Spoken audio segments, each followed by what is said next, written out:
السلام علیکم ورحمۃ اللہ وبرکاتہ۔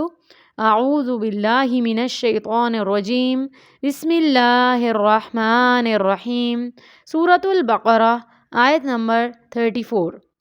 وَإِذْ، اور جب، قُلْنَا، کہا ہم نے، لِلْمَلَائِکَةِ، فرشتوں سے، اسجدوا، سجدہ کرو، لِآدَمَ، آدم کو، فسجدوا، تو انہوں نے سجدہ کیا، الا، سوائے، ابلیسا، ابلیس کے، ابا، اس نے انکار کیا، واستکبر، اور تکبر کیا، وکان، اور وہ ہو گیا، من الکافرین، کافروں میں سے۔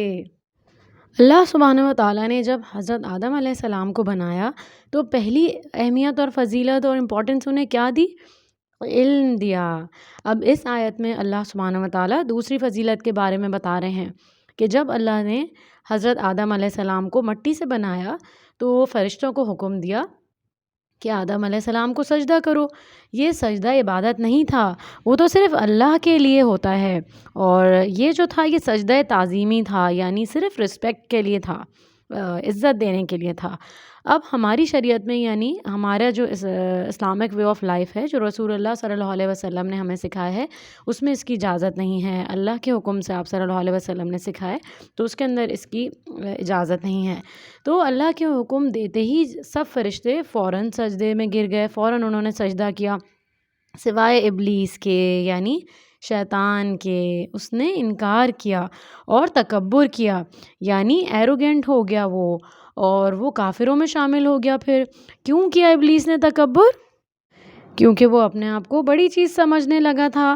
ابلیس جنوں میں سے تھا اور اللہ نے جنوں کو آگ سے بنایا ہے۔ تو آپ آگے پڑھیں گے کہ اس نے کہا کہ یا اللہ، میں تو آگ سے بنایا گیا ہوں، اور یہ آدم علیہ السلام کو تو نے مٹی سے بنایا ہے۔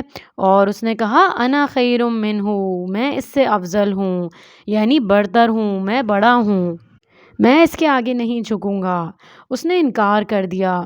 یہ ابلیس جنوں میں سے تھا، لیکن اس نے 80,000 سال اللہ سبحانہ و تعالیٰ کی عبادت کی تھی، تو اس کو فرشتوں میں شامل کر لیا گیا تھا، یعنی اس کو فرشتوں کا رتبہ دے دیا گیا تھا۔ لیکن اس لیے اسے بھی سجدے کا جو ہے وہ حکم دیا گیا تھا۔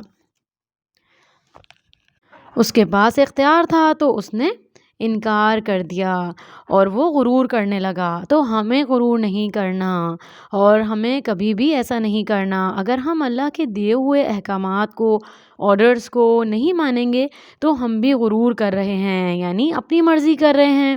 تو مومن کون ہوتا ہے؟ جو اپنا آپ سرنڈر کر دے اللہ سبحانہ و تعالیٰ کی مرضی کے آگے اور اپنی مرضی چھوڑ دے۔ جب وہ ایسا کرے گا تبھی وہ جنت میں جا سکے گا۔ اللہ سبحانہ و تعالیٰ سے بہت دعا ہے کہ اللہ سبحانہ و تعالیٰ ہماری اس پہ بہت مدد فرمائے، آمین یا رب العالمین۔ تو ملتے ہیں اگلے لیسن میں، تب تک اپنا بہت خیال رکھیے گا۔ السلام علیکم ورحمۃ اللہ وبرکاتہ۔